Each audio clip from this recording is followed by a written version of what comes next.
And welcome to another episode of the Michigan Sports Truth Podcast on Stables Media for Wednesday, June 16th, 2021.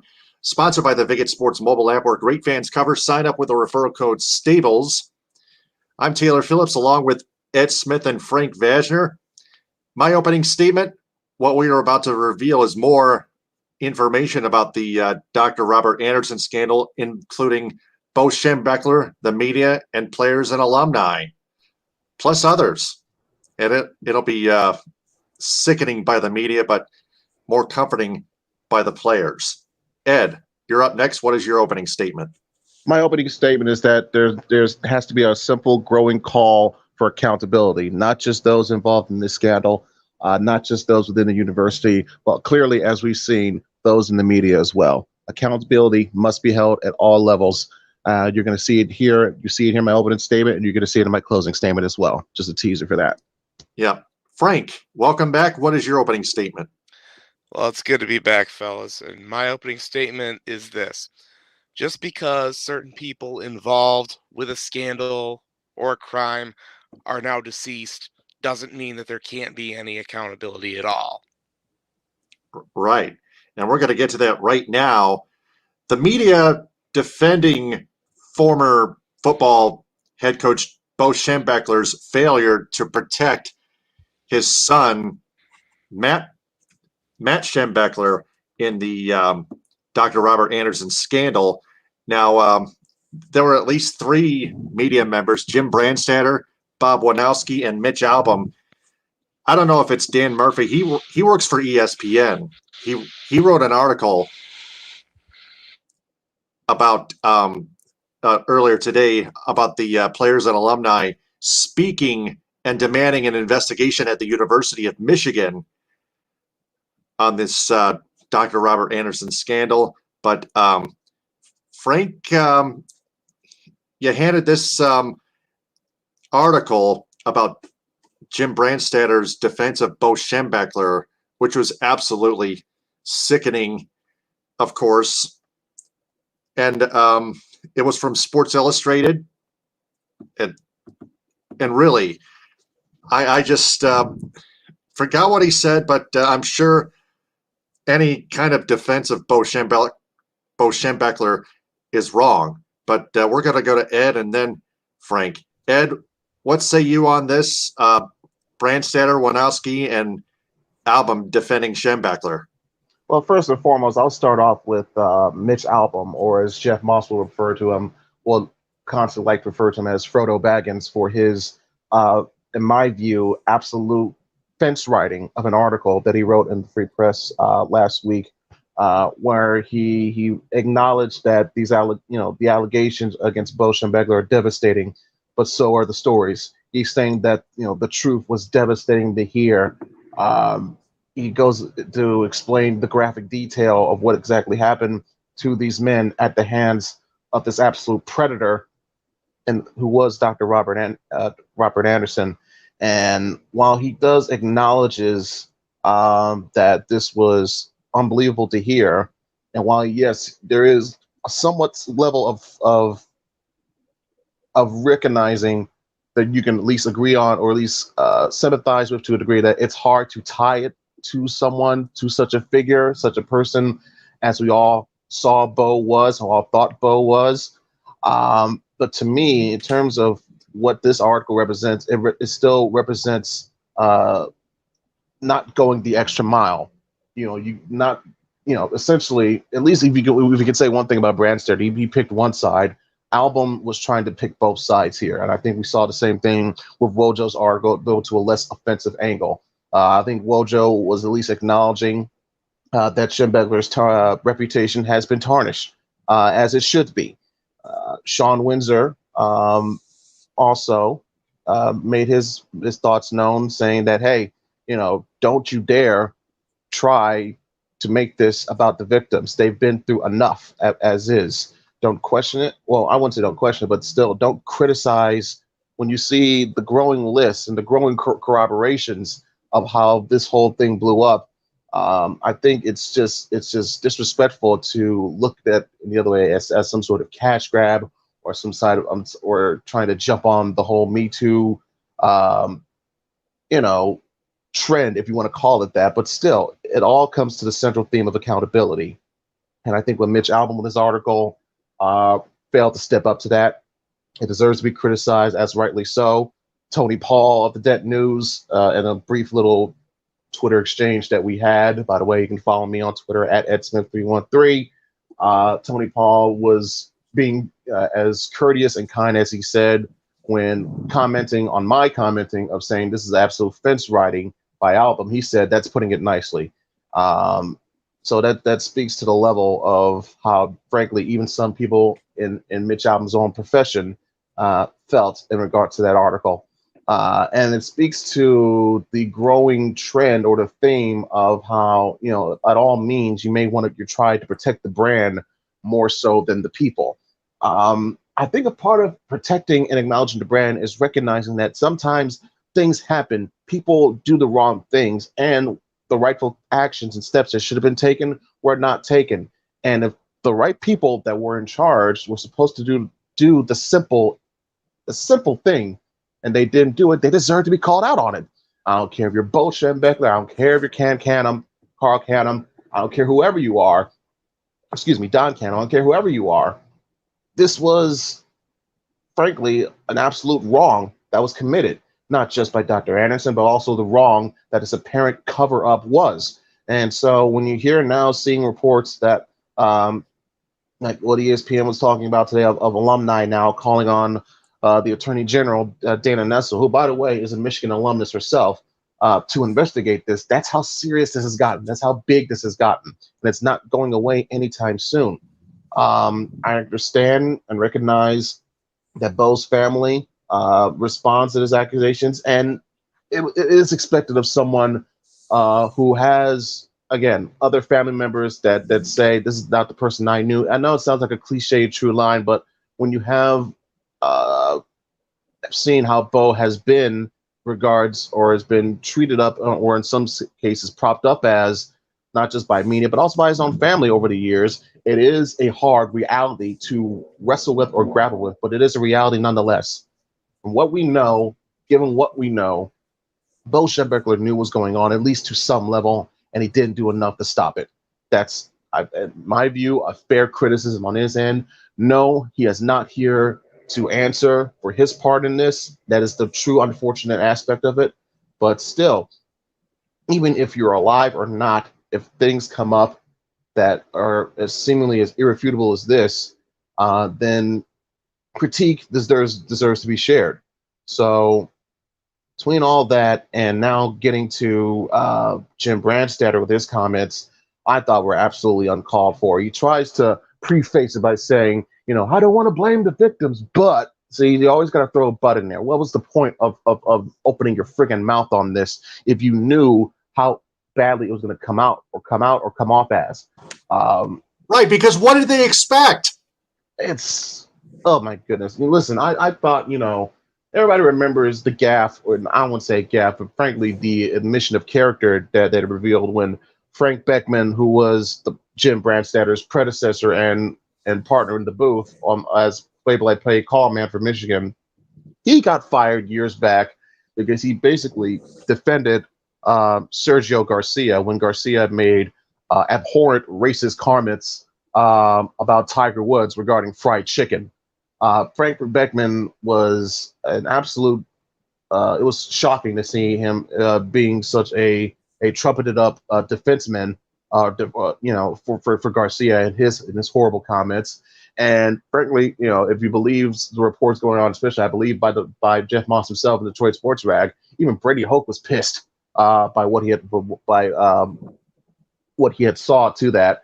And frankly, as we can see, Beckman was gone either by the end of 2013, even before that season ended. So that's how his tenure came to an end. And I think if you're going to fire Frank Beckman for what he said and frankly wrote in an article about that, I think this, in my view, what Jim Brandstatter did certainly falls under fireable offense. Yeah, and it's like devastating and self-inflicting at the same time, kind of like what Bo Schembechler failed to do, of course, but almost in almost in relation or almost similar to what Frank Beckman and Jim Brandstatter individually have condoned, which is sickening. Brandstatter blaming the victims, even more sickening. And also, before we move on, I gotta say, I think even though his response was nowhere near as bad or as terrible as what we saw from Album or from Brandstatter, Jim Harbaugh, I think, does deserve some criticism for his comments as well, by towing that same line of, "Oh, that's not the Bo I knew," and all that sort of thing. I get it, Jim. He was like a father to you. I get that. You revered and idolized this man, worship the ground this he worked on, even worship the ground that he's buried underneath. And you think the world of him. And I'm sure there's a part of you that honestly believes that there's no way that Bo could have done any of this in terms of being a part of this cover up, or at least having knowledge of the situation and then not doing anything about it. But facts are facts. Even if it comes down, sometimes when it comes to family members or deep personal friends that we think the world of, if it comes out that they did something absolutely egregious and there's facts or at least evidence or at least corroboration that properly, accurately backs it up, then despite our best wishes and best defenses, it's, it's indefensible. And I think Jim Harbaugh deserves some level of criticism for that. I understand that Matt Schembechler himself did not bash Harbaugh himself. He even said, listen, don't take your anger out on Jim when he made, because frankly, it was Harbaugh's comments that helped spur the revelations from Matt Schembechler, him speaking out as publicly as he did. But even still, in that press conference himself, he was not trying to be as abrasive towards Jim Harbaugh as I thought he should have been. So that speaks to me of how, at least some level of respect that he does have for Harbaugh. And also, I think speaks to, if you want to go conspiracy theory, no, I don't believe Jim Harbaugh had a hand in help covering up this as well. That's just basically, let's get that out the way right here and now. So that's my thoughts on that particular matter. Yeah. Mm-hmm.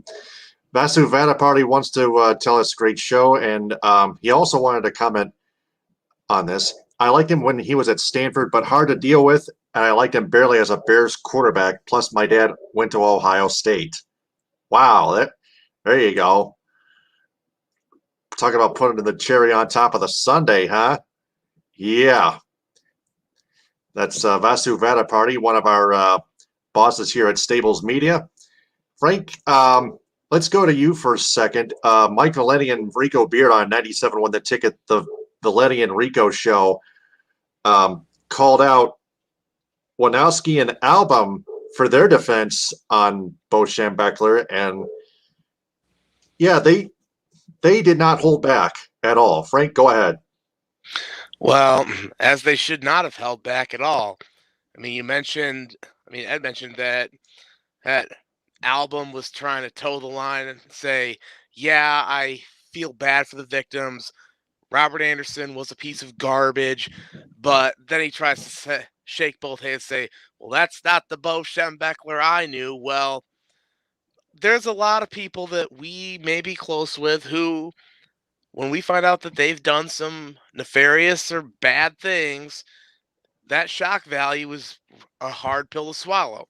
And I'll speak from experience. I actually had a good friend who ended up in serious trouble because of something really bad he did as a teacher, and it cost him his job, and he's unfortunately doing hard time right now as a result.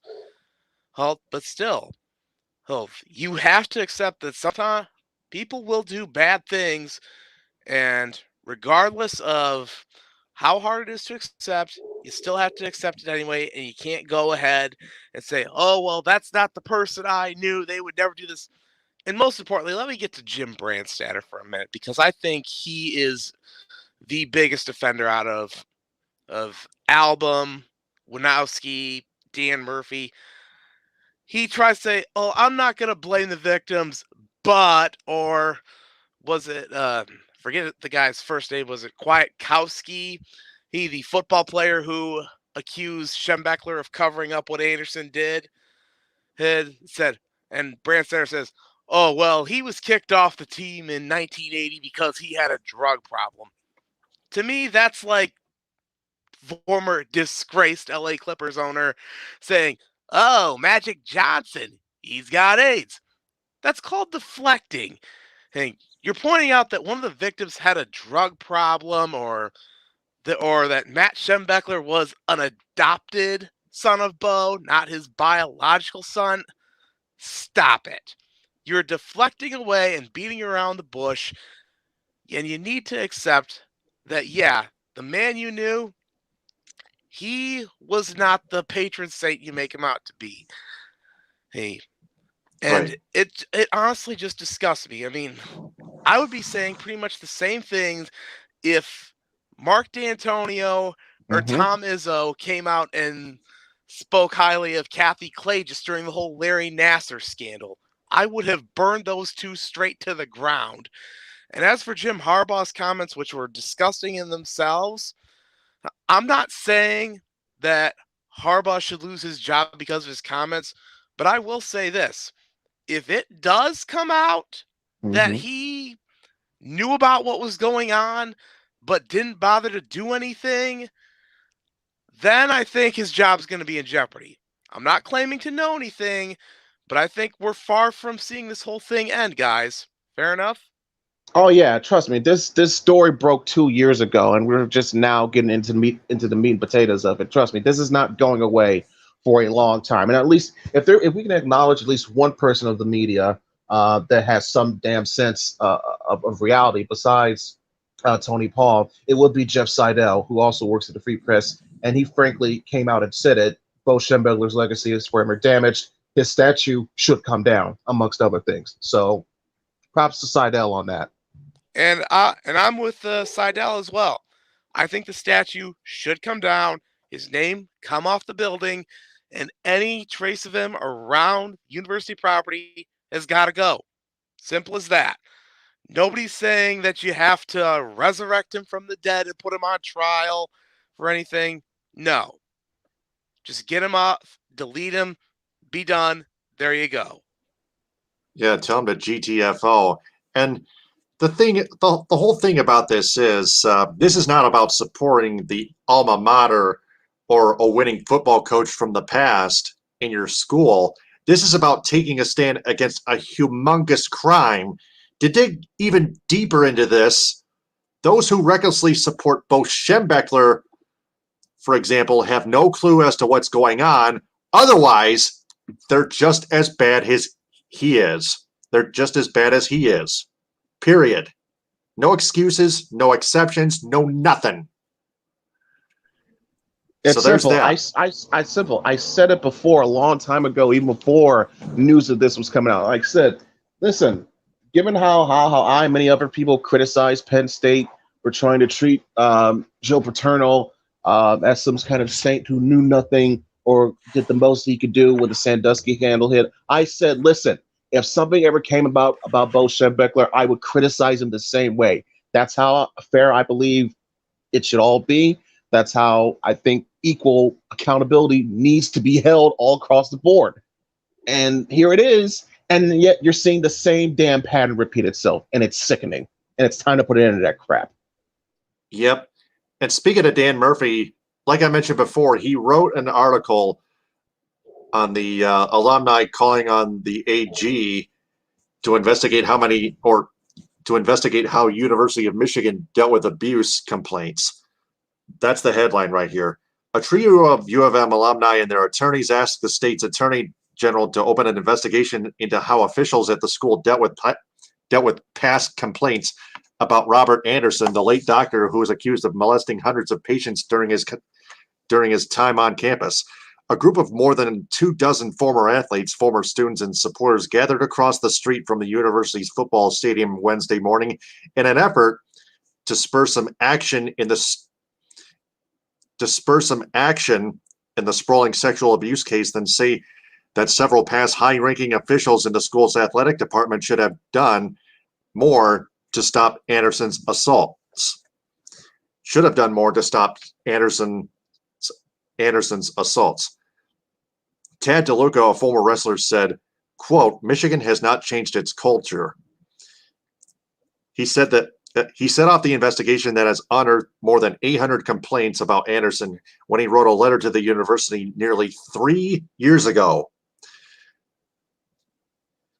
He then continued, quote, their complaints about Anderson, their actions show they don't want change.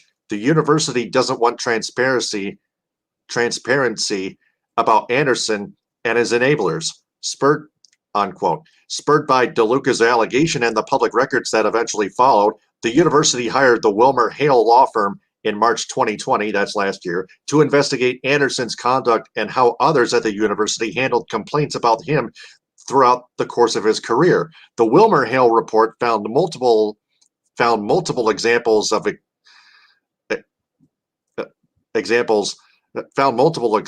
employees in the health services department and the athletic department who ignored credible complaints about Anderson or did not act on consistent rumors about Anderson's inappropriate conduct.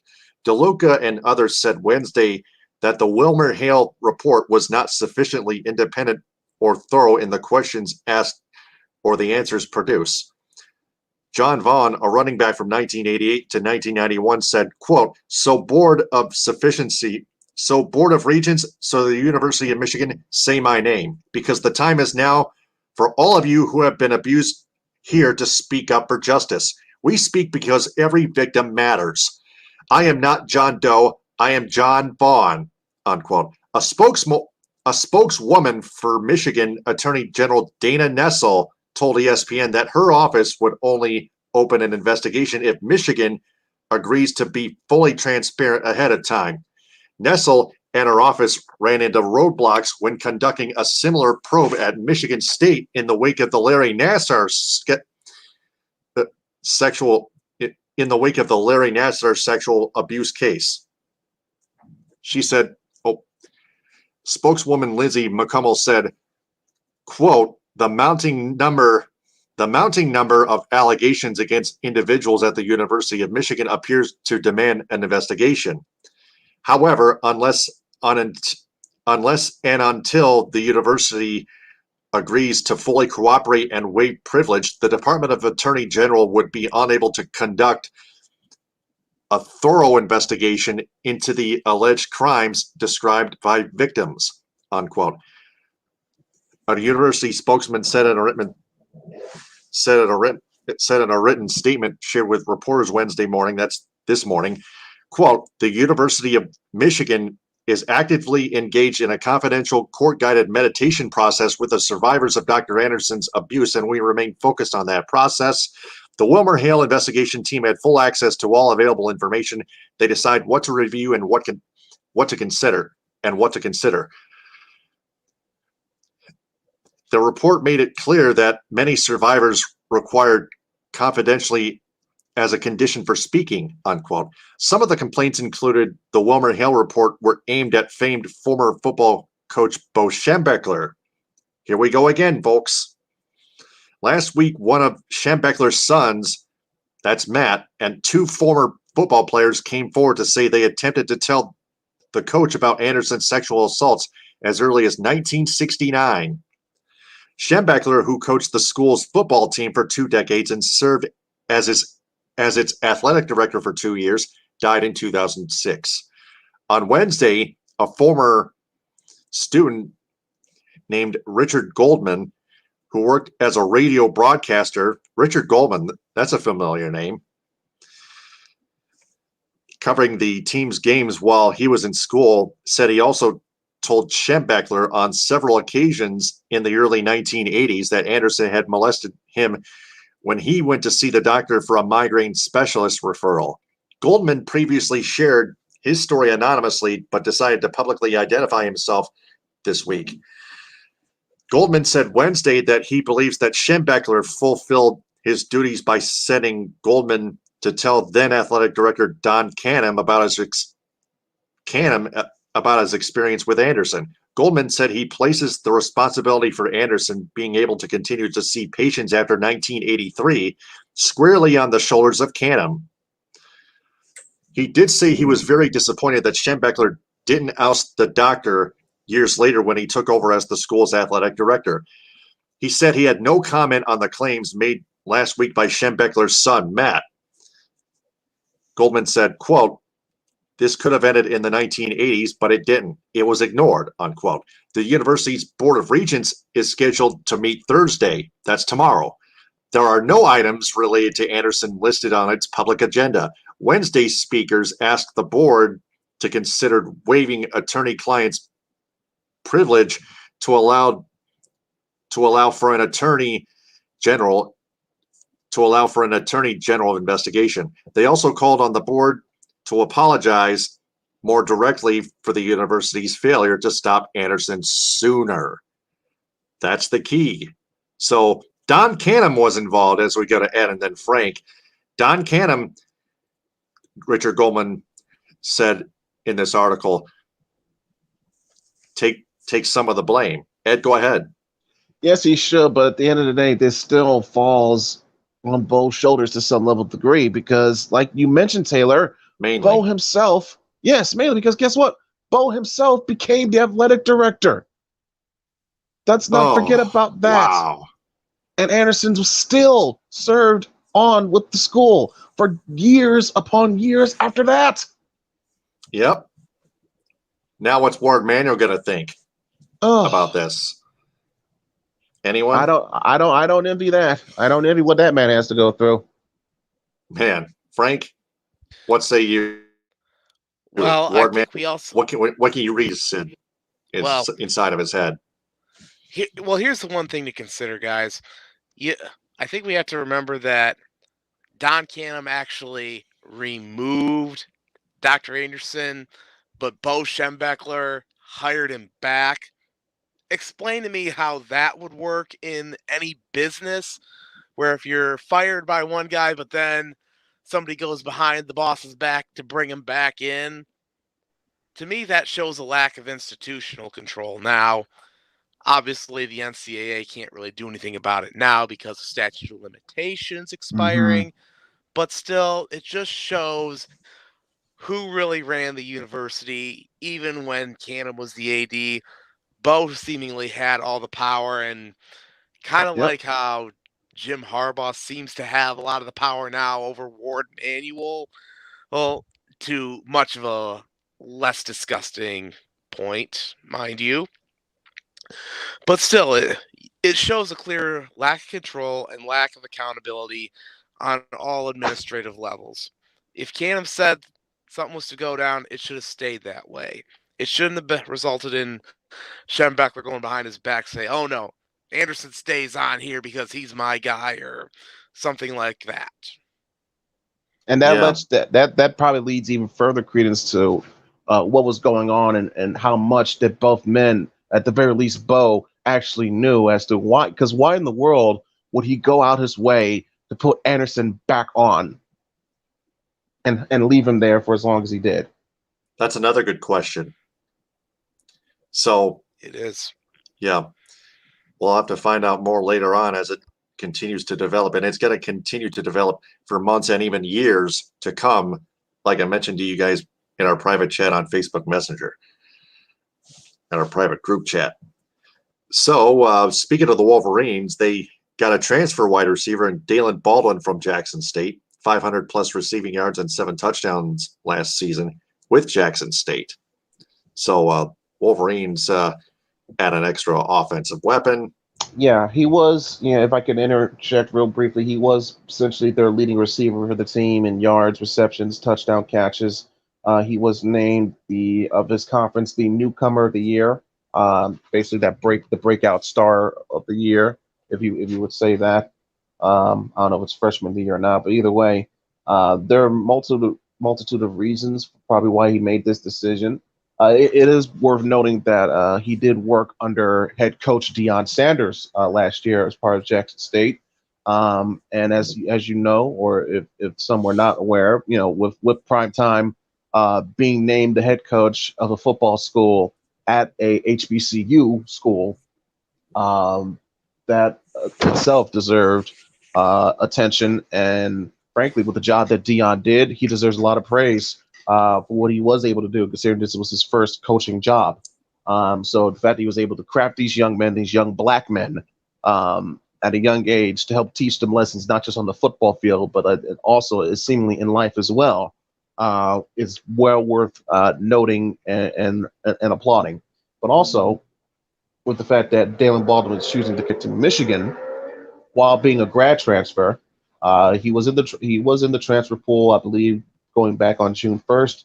He seemingly made this decision over the past week. It's worth noting that he is a local kid. He is from Southfield. Originally was from the Southfield area. Went to high school both Farmington and at Waterford, and he does. This is probably the most important tidbit. He does have 2 years of eligibility left.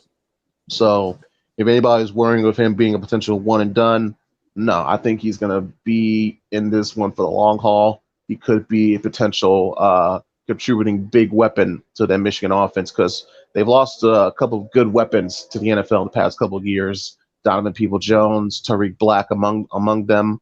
So the fact that they're getting a potential player of this caliber could be good news for the Wolverines from the offensive perspective.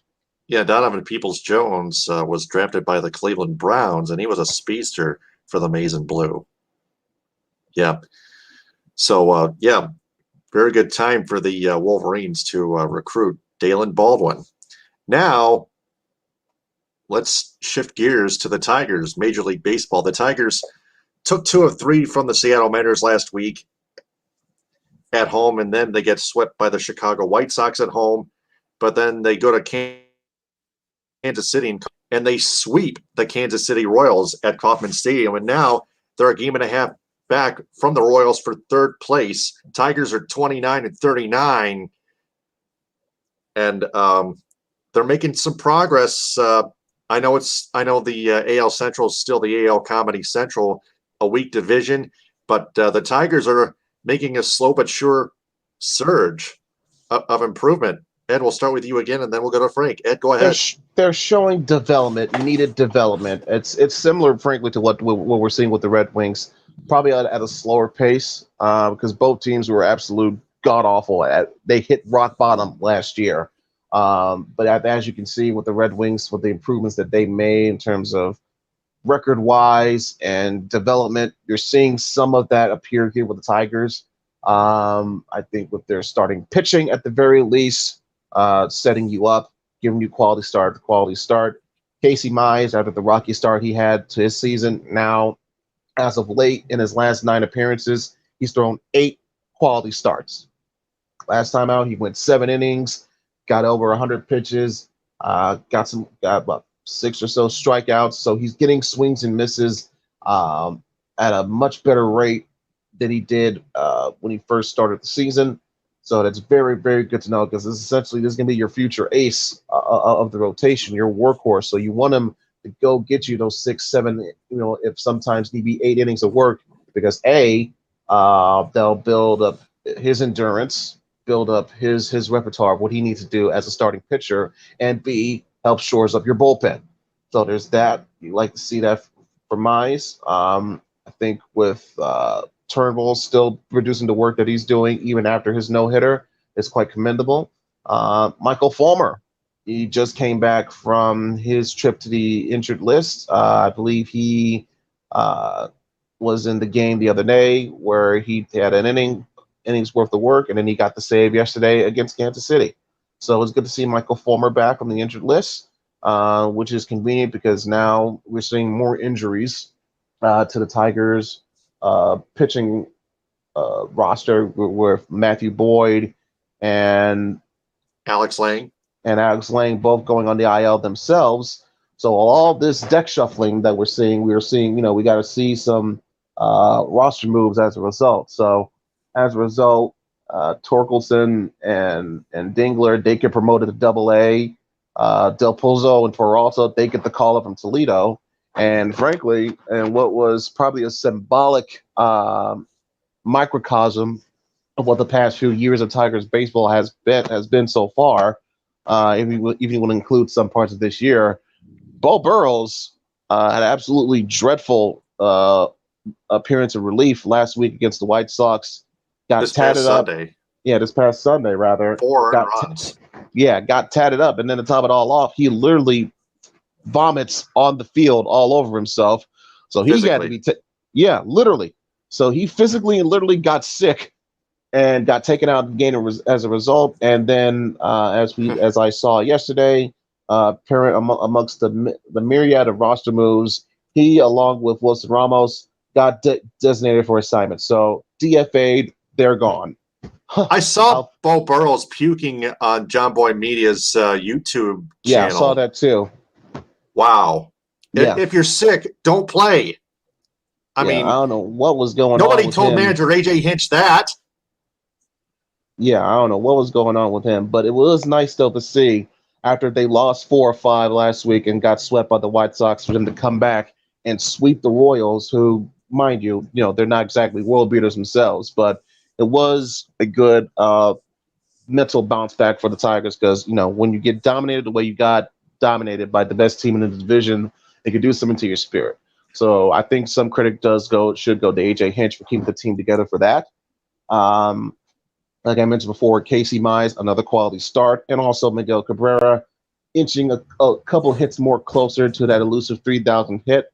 I think, again, I'll say it again, it's more than likely he'll get his 500 home run this year as opposed to getting both that and 3,000 hit. Miguel Cabrera, yes. That guy, Here's hoping he does it in the next couple of seasons, but it is good to know that he has some little bit of life left in his bat and in his career, essentially. So between all of that, again, the signs are there. I like what I'm seeing out of the starting rotation of the pitchers. I like what I'm seeing with some of the moves, like, say, moving Michael Fulmer from the rotation to the bullpen, specifically the back end of the bullpen, having him close out some games if need be, because I think at this point of his career, with the injuries he's gone through, that might be a better suited role for him. Now you got to start branching out the other parts of your rebuilding plan to other areas of the team that's strictly needed. I know there's some help in the outfield, but I think you have to continue the theme of building from within. You started on the mound with the pitchers. Now you got to go to your infield defense. So such as Nico Goodrum, who continues to bobble the ball so many times, bobbled too many grounders. Mm-hmm. He only officially has 6 errors when he should have officially had 10. Yeah, at least. So I think that should be your next phase if you want in terms of, I would say, drafting as compared to making free agency / trade moves, because I think that's the best way that you can get your absolute best players, homegrown, young and in their prime, get them in the draft, build from there, develop them from there. I do like what they've done at the catcher spot so far, between Eric Haas and Jake Rogers, being the hitting combo that they've been so far. That's why one big reason why Wilson Ramos got designated for assignment. He got DFA'd because Rogers and Haas are doing so well at the catcher spot. So now I think you just got to continue to build from within, branch it out to your infield defense. I don't know if Torkelson is going to be an above average defender or not at first base when he does get the call up, but at least he can hit. He's that potential successor at first base to Miguel Cabrera. So that's one part of the infield taken care of. Now you need some guys who can ground the ball, who can field ground balls well. They don't have to exactly be Jose Iglesias, but they sure as hell can't be what we're seeing right now with Goodrum. Yeah, but Goodrum only hitting 205 with a 604 OPS. That's my other problem with him. The other side of the diamond, he sometimes does not hit smart. He takes too many strikes. He swings at too many balls, and he's just not hitting fundamentally. No. In addition to bottling too many grounders, like I mentioned before. So, Matt Boyd, left arm discomfort, and Alex Lang, right shoulder discomfort. So they're both discomforts. I will say this: at least Willie Castro's doing well with his bat. He's hitting 400 this past week. Actually, and home run today. Yeah, a home run. Yeah. I think it's a 2-run home run scoring Nico Goodrum. Nico Goodrum today was only 1 for 3 plus a walk, left 4 men on base.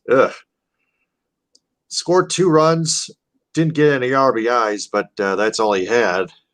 But Willie Castro, a 2-run home run, tied the game at 3, and then Robbie Grossman scored on a wild pitch And then Nico Goodrum scored on another wild pitch. Scott Barlow and Jake Brent's each throwing wild pitches. And then Nomar Mazara, an RBI single in the top of the ninth. And then the Royals came back with 2 runs to within 1, but the Tigers just barely held on for a 6-5 win. Fulmer got the save today, like Ed Smith mentioned. Fulmer's 5th save. Tarek Skubal got the win, improving to 4-7. 6 innings pitched, 3 earned runs. Let me look at the rest of his line. 6 hits, 2 walks, 7 strikeouts, almost 8, almost 9. Skubal getting even better. Yeah, he's been racking up the strikeouts, hasn't he? Almost game by game. Jeez.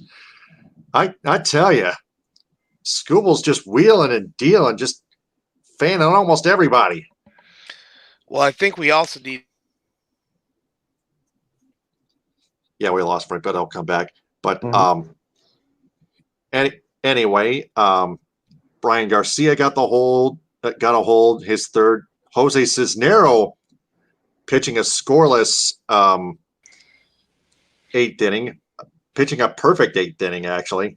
And then Michael Fulmer scuffling a bit again. Frank Vashner has returned.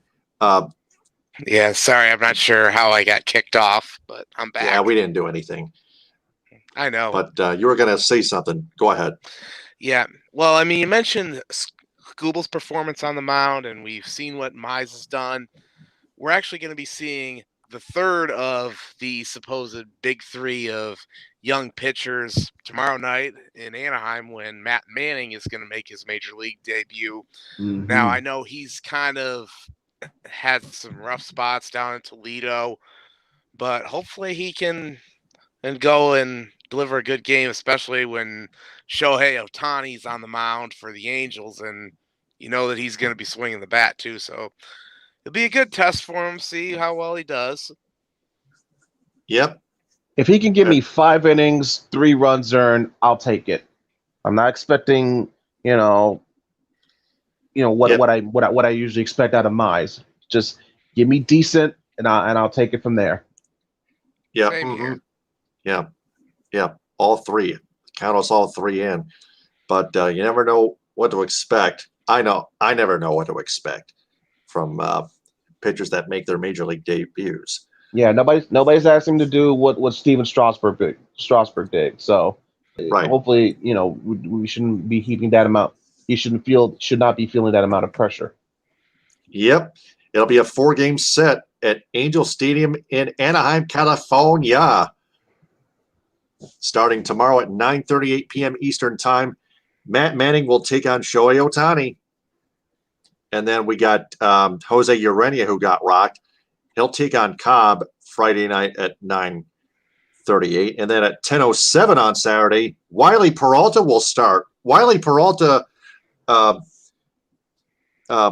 came in relief of Casey Mize and pitched an inning in the 3rd scoreless. He'll take on Sandoval. And then at 4:07, Casey Mize will take on Bundy at 4:07. And then the Tigers return home Tuesday and Wednesday for 2 against the St. Louis Cardinals, and then on a 4-game set against the Houston Astros at Comerica Park before wrapping up June in Cleveland at Progressive Field against the Indians. So, quick note before we move on to the next topic. Track back to Michigan for a brief moment. This time on the basketball team and of the spectrum. Hunter Dickinson was not invited to the NBA draft combine, but instead he will go to the G League elite camp that's going to be in Chicago instead. So again, there's still no final decision as to whether or not he'll remain in the draft pool or go back to school. But there's your Hunter Dickinson update. Isn't the deadline to declare or withdraw at the end of this month, or is it in July? I believe that's in July. Okay, just wanted to make sure. Can't wait for the lottery either. We already saw the RedWings stay at 6 overall in their lottery with their draft pick, and now we'll see how the Pistons will fare. And speaking of draft lottery and Michigan, after I don't know what it was, maybe you found out you potentially could be going to the Buffalo Sabres. But Owen Power has stated that he's leaning towards returning back to school for another year. So That's there's what we that heard. in the mix. Yep. We heard that on Bleacher Report. I got a notification on that. So I guess we'll have to wait for another year to see where he ends up. Now in I think that. I think I don't know how it goes, but I think if Buffalo was interested, they would still take him, but he could still go back, play out his last year at school and still go, play. Well, no matter what, he still has to suit up and play next season if Buffalo were to select him in this upcoming draft, even if he were to go back to school. You're absolutely right about that, Ed. It would depend on whether they would sign him to an entry-level deal immediately, or if they just say, "Hey, we're going to let you play one more year at Michigan, and then when you're done, we'll sign you to your deal, and then you turn professional." Yeah, similar to how if you want to go way back, that's how Larry Bird and the Celtics came about. The Celtics, they picked Larry, or Red Auerbach said he's going to pick Larry in like the 78 or 79 draft, 78 draft, but still allowed Larry to finish his last year of eligibility at Indiana State before he went to the NBA. That's true. So that is Tigers. Now, shifting over to the Detroit Lions, the Athletics' Chris Burke had an interview with Detroit Lions general manager Brad Holmes, and most of it was just the same old football stuff. But here's one thing that stood out to me. Aaron Donald's name being mentioned, a former Packers defensive tackle. I kind of read something about the Lions, like sort of planning on signing him in the near future, but I didn't read everything clearly. Ed, you showed this to us in screenshots for non-subscribers of The Athletic, including us ourselves. So, Ed, you got the full details, of course. Yeah, So basically, the long story short of what it was Brad Holmes making his switches, his adjustments to what he would be doing on the scouting end to now being the guy in charge of being a general manager of an organization. It's a far different feel for him as it would be and it would be expected to be. I mean, I even saw a behind the scenes video of the process throughout draft week on YouTube, on the Lions YouTube channel, where it showed him in the war room with Coach Campbell and even Sheila Ford. How it was being mentioned of how essentially it was the first time around for all three of them, for Brad as the all-around GM, for Dan as a head coach, and frankly for Sheila as the principal owner. So I think the process of them going through that could be helpful in terms of building continuity, family-like atmosphere, that sort of thing. Now, I think if you can remember bringing what you mentioned about them trying to sign Aaron Donald, correct me if I'm wrong, but wasn't it some reports saying that the Lions were trying to see if they could get Aaron Donald in with the swap for as a swap when they did the deal for Stafford? I could be wrong on that, but I remember hearing about that. So depending on how many, I don't have Donald's contract in front of me right now, but if, let's say he's still in his prime or whatever, by the time his contract is up, I wouldn't be surprised if the Lions took a swipe at him, given whether or not they had the cap space or not. I think, again, when you watch that video also, combined with this article, and watch that video of that Behind the Den episode, where it was about 37 minutes long on the Lions YouTube page, it speaks of how in-depth, not just how Brad Holmes was, but really what Dan Campbell was as well. Both guys are in step, or in line with one another. In terms of what we saw, how they reacted to the picks, to the draft picks, how they want this team to be formed and shaped around an identity. They seemingly have the players with the personality. Identity and personality is what this team desperately needs. And I think they believe that they found the right players, and sometimes, like even Brad himself mentioned, sometimes the draft gods smile upon you, and things can just fall into your lap, and that's what we saw in many instances for the Lions, building from within with their linemen. The fact that they got a wide receiver and Amon-Ra St. Brown for Jared Goff to throw the ball to, um, a multitude of things. So I think with Aaron Brad Donald's a Holmes. Los Angeles Ram, by the way, and he's an unrestricted free agent in 2025. All right, so he'll still be in his prime 4 years from now. So He's got a that's my 6-year, belief. $135 million contract. 6 years Yeah, for $135 million total. yeah, but he's still young. He's still in his 20s. So like 4 years, that'll just fly by. And if the Lions are interested, I wouldn't be surprised if they take a run at him. I really wouldn't be. All right, Frank, your turn. Well, I think I'll just kind of go along with what Ed said. I mean, just shows that the Lions are willing to build the team from within in the trenches, which I believe is the right way to do so. And I mean, as for getting Aaron Donald down the road, I mean, that's something only time will tell. I mean, he's under contract till 2025, so if he's a free agent by then, we could see Brad Holmes possibly taking a run at him. And I mean, as for him being a part of the proposed Stafford trade when it was being talked about, I mean, I think that was probably just chatter. I'm not going to put too much stock into it, but we'll see what happens down the road and just hope that they can keep building the team the right way. I'll say this: they do seem to be on the now, at least, being on the line of thought of Jared Goff is going to be our starting quarterback beyond not just this year, but beyond next year as well. So unless something drastically changes, I do believe, especially the fact that Brad Holmes was the guy that picked Jared Goff 5 years ago in the draft. I wouldn't be surprised to see them sign Goff to a long-term extension within the next year or so. Oh, there you go. Good points, man. Good points. And now, the Detroit Red Wings. We celebrate earlier this week the 19th anniversary of the 2002 Stanley Cup champion Detroit Red Wings.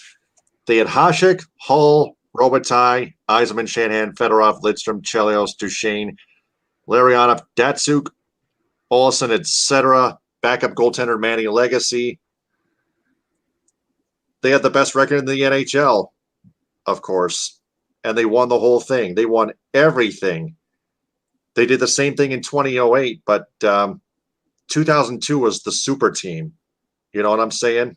Yeah, if I can wax poetically on that 2002 Red Wings team for just a moment, since we got some time left available in the episode, you got to think about how that team came about, because after the repeat championships in 97 and 98, they went through a 3-year stretch where they were, either didn't get to the conference, didn't get to the cup final, or were early exit out.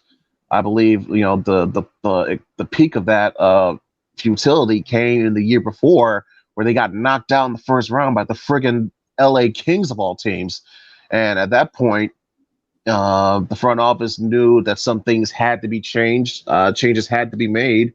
And frankly, because Ken Holland was buddies with the guy who was the GM in Buffalo, who told him, hey, yeah, he said, hey, listen, Dominic Hasek we're going to be thinking about moving Dominic Hasek. Do you want him? And, I'll give Holland some credit for this. He wasn't a total idiot back then. Of course he said yes. This is no different to me than Kevin McHale, when he was in charge of running the Minnesota Timberwolves, talking to his boy Danny Ainge on the Celtics, say, hey, we'll give you Kevin Garnett. You want him? So that's how getting Hasek involved was concerned. And then once we saw that, then we saw the other names start to roll in. Robitaille came along, then Brett Hall. Add in the fact that you already had Steve Yzerman and Brendan Shanahan and Nicholas Lidstrom and Sergei Fedorov and Igor Larionov. Add all that together.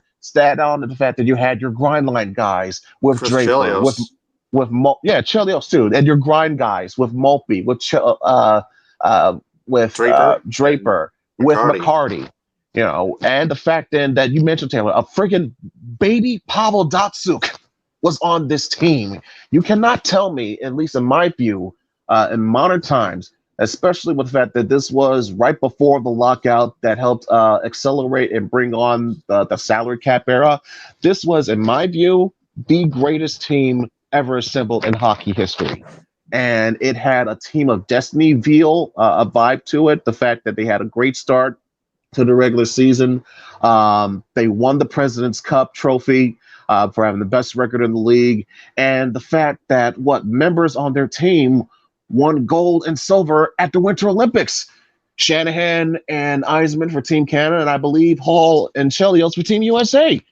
Yep. So, Paul and and the fact, Chelios. and let's not forget, this was not even though they were a great team on paper, they still had to overcome adversity. They were down 0-2 against the Vancouver Canucks. They were down 3-2 against the Colorado Avalanche. Had to battle back Game 6 on the road, elimination game.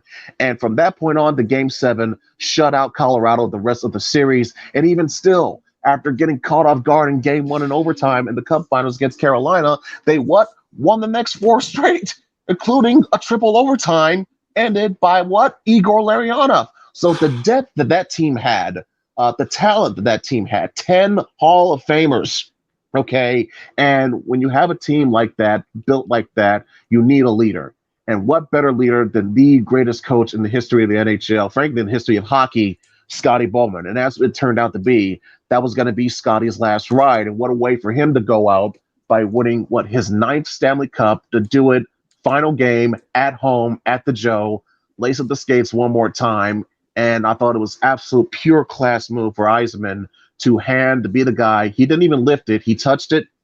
He handed the cup to Scotty. Scotty was the one to raise the cup first, as it should have been. He was their general. He was the guy who helped put it all together on the ice from the time he got there to the first cup win, to the second cup win, and then this last one in 2002. And to me, since I was too young enough to fully remember or really cherish the memory of those 97, 90, and 98 teams as it happened live, and having to go through the 3-year disappointments and seeing this playoff run unfold the way it did, that was without question my favorite Red Wings team ever. I know 97 broke the curse. 98 was for Vladdy. 2008 was essentially the last dance, the last ride for that particular era, in terms of that's the last time they won the cup since. But 2002 was them at their zenith, at their peak, at their highest form, with the best talent and roster ever assembled, the Hall of Fame head coach, 10 Hall of Famers, and in the pre-salary cap era when the league was still fairly watchable, without doubt, the greatest Red Wings team ever assembled and the greatest Red Wings team of all time. Yeah, still should have won the cup in 2009 when they had the chance, but they let it slip right through their fingers. And Shahid Saeed wanted to comment, hard to be an idiot when you have an open pocketbook. Holland got stupid once the cap kicked in. That was after the Wings got eliminated. The Wings lost to the Pens in 2009. Like I mentioned before, they should have won that cup. Should have beaten the Pens not once but twice in those 2008, 2009 years. So Frank, your turn. Still got to focus on the 2002 super team, Yeah, even though today is the anniversary of when they swept the Washington Capitals and won it for Vladdy, but still going back to the 2002 team, that to me is going to be my favorite Red Wings team ever, and not just that, but my favorite sports team ever. I mean, 10 Hall of Famers all on one team, that's something that you would almost never see in today's game, especially since hockey didn't have a salary cap back then. But it wasn't just that they were talented. They had the leader in Scott Bowman, and they had the team chemistry too. Usually when you bring in a bunch of talented guys, egos will get in the way of each other. I mean, I've seen that happen in other places, but that didn't happen with this team. When they faced adversity, there was no pointing fingers after they were down 2-0 to Vancouver. You know what they did? They just put their hard hats on, went to work, and kept playing, and it was basically glorified by Nicholas Lidstrom's shot. In Game 3. Yeah. That basically turned that series around. And even when they were down 3-2 to Colorado and facing elimination in Game 6, they didn't fold up the tent. They kept going. I mean, the whole Statue of Liberty goal on Patrick Waugh that Brendan Shanahan scored. Yeah. Thought it was saved, and then, oh, wait, there's The a goal puck. counts. Boom, The in. goal counts. The goal Gary counts. Thorne's call. Remember, Gary Oh, Thorne's yes. going to return to calling hockey on ESPN once it returns, you know. Hopefully. And let's not also forget let's not forget an element that's not talked about. Possibly. Yzerman was hurt during that playoff run, especially in that Vancouver series. He was playing on one leg. His injuries were starting to catch up with him. He kept going, just like Ric Flair. He was the leader. He was the captain. He proved it in that series, being their engine, being their match, to help ignite their fire. He even got a couple of clutch goals. He got a goal on his birthday against St. Louis. He had a clutch goal against the Avs in that Game 5 that went to overtime. There was a lot of things that all those teams, all those players came together and did what he had to do. Hasek was unbelievable. Hall was the guy that you needed. Hey, let's go get a goal. Here's Brett Hall. Shanahan gave you a goal. Lidstrom won the friggin' Conn Smythe. Come on. That's team effort in a nutshell when you put aside the BS, put aside the ego, and focus on one singular goal. You came here for one thing only, was to get that cup. Hasek had never won one up to that point. Neither did Luc Robitaille. Yes, Hall had his one, which ironically he did it by scoring on Hasek in '99 at that triple overtime series ender that arguably should not have counted. But still, he didn't care. He wanted another one. And, you know, there was the element, the narrative going on, hey, maybe the Red Wings, they're getting too old, they're getting too slow. And then they go out, they load up, they don't rebuild, they reload. And they went out and punched everybody in the freaking mouth, and they won another Stanley Cup. Yep. The Red Wings may have gotten their breaks, but hey, they kept fighting, and then they took and grabbed not only the President's Trophy, but the Stanley Cup. There is no I in team, and there is no I in Stanley Cup in the more awards of Bill Clement. They might get breaks, but guess what? Good luck happens when fortune and when preparation and teamwork happens and comes together. That's when your breaks happen. When you prepare yourself for that moment, you take advantage of it. And that's that's what happened. Yeah, we remember Nick Lidstrom's game winner in Game 2 of the Cup Finals against the Hurricanes. That was no luck at all. Lidstrom rifled that thing past Arthur Zerbe and passed him top shelf to get the Red Wings a 2-1 lead. And then don't forget also Game 3 that the Red Wings, they were down late. They were down late in the third, like 2 minutes. Minute they had to go. Hostile crowd. Everybody was on fire, and then boom, Brett Hall ties it up, and then we had to go to overtime. A deflection goal. Yeah, and there were so many moments in that game where it could have gone either way. They had steady, they held fast, and they endured. And of all people to get the game-winning goal, it could have been more fitting for the professor Igor Lariana to get that goal. And I believe that Game 3 that broke Carolina more than they would let on, because they got dominated in Game 4, and in Game 5, the Red Wings jumped on them early, had a 2-goal lead. They tried to come back, but once Shanahan hit that empty netter with about 30 seconds left, that was a nail in the coffin. And I'll say this, that's one of the top sports moments in my entire life where I remember just being so jazzed up and excited, was seeing Shanahan hit that empty netter, because you saw Hasek with his reaction. He jumped That's when I went crazy. Hasek was going crazy. The bench was going crazy. Everybody knew, okay, the job's done right then and there. That was one of my most favorite personal sports moments ever. That's up there with Maglio's walk-off in 06. That's up there with the 04 Pistons championship. That's up there. That's like one of my top sports moment memories that I'll never forget. Well, let me add this in, guys, if I may. Where do you remember exactly where you were the night the Wings won the Cup in 2002? I was actually in a hotel in Jacksonville, Texas. I was down there for a cousin's wedding, and I happened to be getting back, and I just put the game on. And I saw that the Wings were up 2-1, and I'm just watching the game so intently, just like, come on, guys, finish the job. And when Shanny got that empty netter, I just went nuts, and the And much to the chagrin of my parents, they had to tell me to calm it down. I said, Oh, trust me. Same. "Hey, I was 9 years old, but even my mom told me to shut the racket down when I saw Shanahan hit that empty netter. And fun fact, I Didn't remember Hasek get an assist in addition to Eisenman getting an assist on that empty inner by Shanny? you know I'd what? I have to gotta look look that back. up." Yeah, I gotta look that up. But you know what? To Yeah, I tell you how remember much, that. Hasek but to Eisenman to Shanahan. I remember that well up the boards. But you know what? To tell you how much I remember that series is like it was yesterday. That game three, the night it happened, that was the same night that Mike Tyson and Lennox Lewis finally fought each other for the heavyweight championship in Memphis on pay-per-view. I remember those two events happened simultaneously, and it seemed like that around the same time, or at least separated by a couple hours or so, that Lennox Lewis hit the knockout blow on Mike Tyson. Igor Larionov hit the knockout blow on the Carolina Hurricanes and their Stanley Cup chances. Yeah, it had to come at some point. Some game-winning overtime goal moment had to come at some point in that game. Like you mentioned, it could have gone either way, but it's the Detroit Red Wings. They had a 2-0 road overtime record in addition to their 0-4 overtime record at home.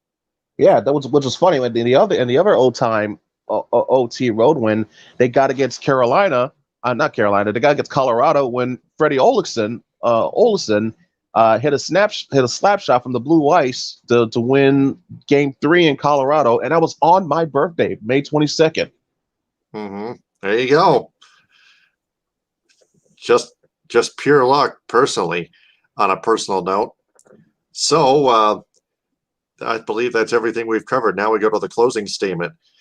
I'll go first. My closing statement is this: there is nothing more devastating for who we knew as a legendary head football coach for the University of Michigan, Bo Schembechler by name, to pull a scandal like this, and for almost everyone to rightfully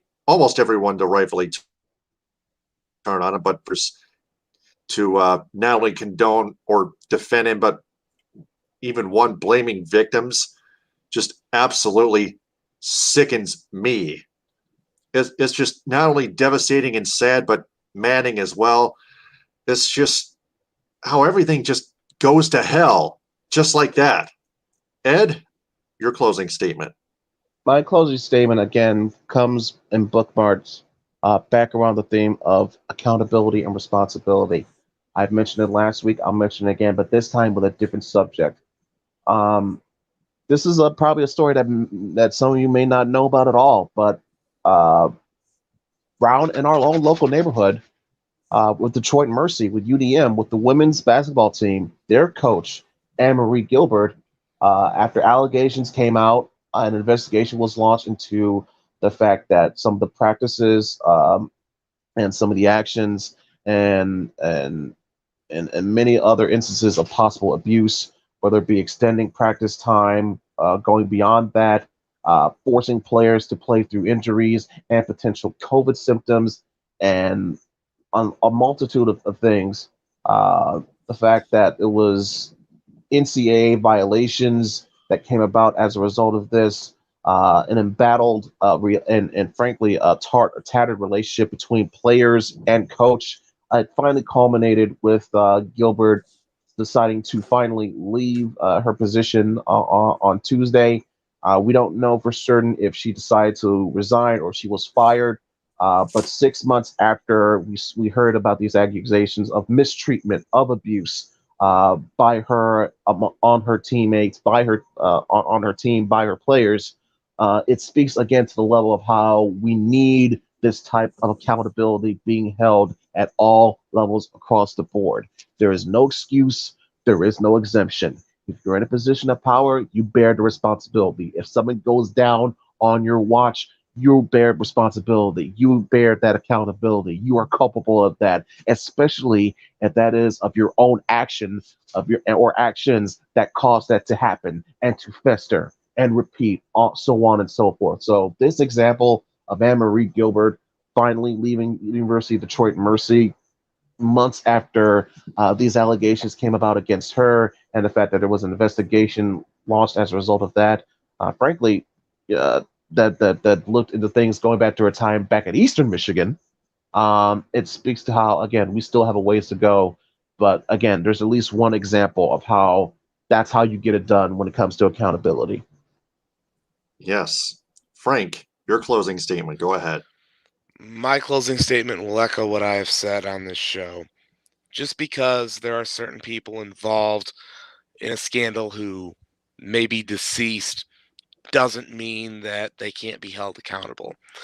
Well, I know that Don Canham, Bo Schembechler, and Robert Anderson are all dead, but there's still accountability that can be taken, like taking down Schembechler's statue, removing his bust from the U of M hospital, and taking his name off of the football building. Those are the steps you have to do what you're able to at this point in time. Granted, it's not gonna reverse all the horrible things that Dr. Anderson did, but at least it's gonna provide some sense of closure that no one is bigger than the university. I know Bo Schembechler once said, no coach or player is bigger than the team. Well, guess what? No one employee of a university is bigger than the university itself. Exactly. So that is our closing statement. And before we go, I want to remind everyone that this show and all of its episodes and segments are sponsored by the Viget Sports mobile app, where great fans cover. Sign up with a referral code STABLES with a capital S, as you can see right there on the caption right here. And for those listening on Spreaker, capital S and the rest of the letters being lowercase, including the letter B in the middle, as in billionaire. That is our sponsor for our show on Stables Media, the Viget Sports mobile app, where great fans cover. Sign up with a referral code STABLES. So, gentlemen, excellent job as always. We'll be back next week. For Ed Smith and Frank Vashner, I'm Taylor Phillips. Follow me on Twitter and Instagram at DT2Phillips with 2 L's. Follow Ed Smith on Twitter and Instagram at EdSmith313. And follow Frank Vashner on Twitter and Instagram at Frank_Vashner, VAJCN. Our show on Twitter and Instagram at Michigan_Truth, and like our Facebook page, the Michigan Sports Truth Podcast on Facebook. Thanks very much for listening, downloading, and sharing. And remember, the truth is out there. TTFN, Tots Offer Now. Power to the people. Hit 'em L'chaim. We rest our case. Stay safe.